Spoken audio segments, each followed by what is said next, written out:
Former police officer Kim Potter appeared in court today, where the judge set a tentative trial start date for December 6, 2021. She's charged with second-degree manslaughter for fatally shooting 20-year-old Daunte Wright during a traffic stop in Brooklyn Center, Minnesota. That's right outside of Minneapolis. And joining us to talk about the case and the broader implications of this case when it comes to race and policing in America, legal analyst TERRI Austin from the Law and Crime Network, and Bob BOYCE, ABC News contributor and former NYPD chief of detectives. Welcome to both. TERRI, let me begin with you. The shooting, which was an accidental shooting, set off unrest in the streets. It happened while the trial of former officer Derek Chauvin was going on, the killing of James Floyd in Minneapolis, just south of Brooklyn Center. Wright's family members and protesters were pushing prosecutors to file murder charges here. So do you think she should be charged with murder rather than manslaughter, given the circumstance? She thought she was going for a taser. She went for her gun. Is that something that could come later? It is something that could come later. I mean, with manslaughter, they need to prove that she had culpable negligence and that she posed an unreasonable risk. With a murder charge, say, for instance, a murder 3 charge, they're going to have to show that she acted with a depraved mind. And I would think that would be a little more difficult here if her claim is that she accidentally pulled her taser and she wasn't in any way acting with a depraved mind, trying to hurt the individual. So I think the prosecution is going to be able to show probable cause and prove a manslaughter charge better than they would be able to charge and prove a murder charge. But anything could happen. They could definitely up the charges. And as you say, given the facts here, let me go to Bob on this. We know from the body camera footage that the Officer Potter shouted a warning that she was going to tase Daunte Wright before then firing her gun. How plausible is that as a defense, do you think? Do you think there needs to be a change in how officers are trained to use tasers? Because she had that in her hand for a couple of seconds, it seemed, and then shot him.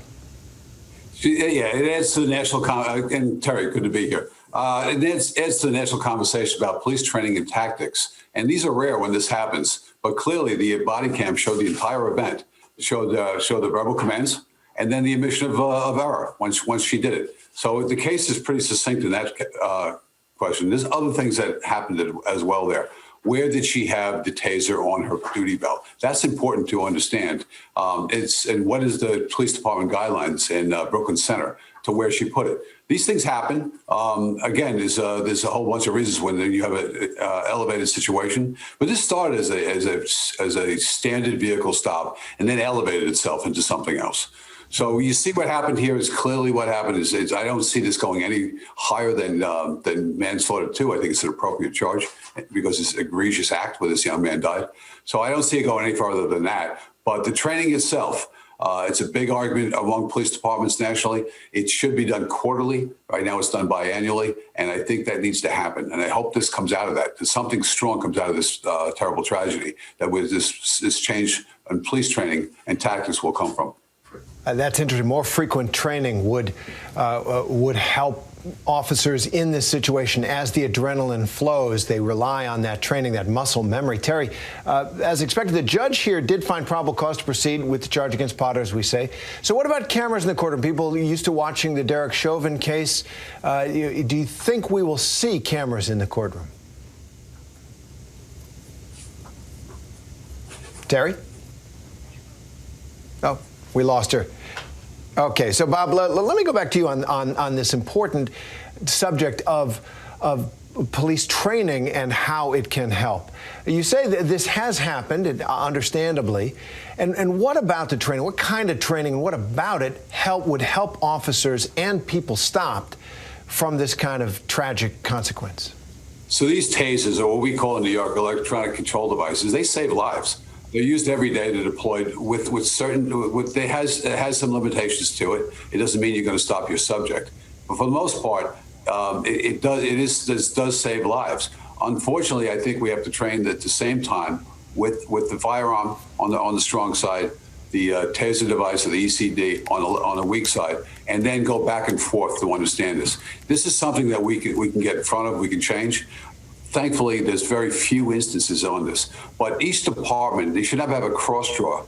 For what I saw and the people she was with that day, the two other officers, and it was a 3-person car stop, which was pretty substantial. It's usually 2. And they made some mistakes. When you have someone out of the car that evolved from a registration problem, you bring them to the back of the car. And you never tell anybody they have a warrant unless they're in handcuffs while they're being arrested.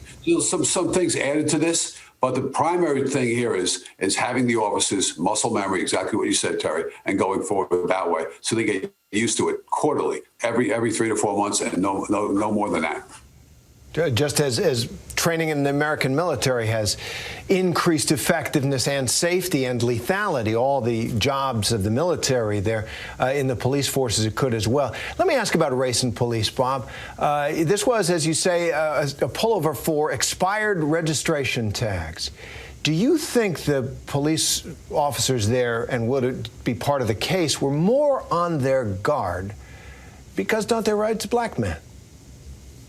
It's a great question, and that has to be developed in court. Why exactly did they pull him over, Mr. Wright? Was he driving recklessly? Was there anything to raise your suspicions? Again, there's no question that there was an expired reg, and how often do they make those stops? Also, in the vicinity as well, and that's where we're going to go with this case. Clearly, we're going to talk more about race and race relations in this tempest we have right now. Going forward. But some of the key things here is that we look for, they don't know if the car was stolen. They say something like that. So there's different things in their mind. How many times has Officer Potter used her taser device? That's going to come up as well. So we'll see as it goes forward how many arrests she's made. Remember, she was the trainer here. All these things will come out in trial, and that looks like we're headed that way. That's what the trial's for, bringing the facts out. Bob Boyce and Terry Austin, whom we lost, thanks very much for being with us this afternoon. Great to be here. Thanks. Hi, everyone. George Stephanopoulos here. Thanks for checking out the ABC News YouTube channel. If you'd like to get more videos, show highlights, and watch live event coverage, click on the right over here to subscribe to our channel. And don't forget to download the ABC News app for breaking news alerts. Thanks for watching.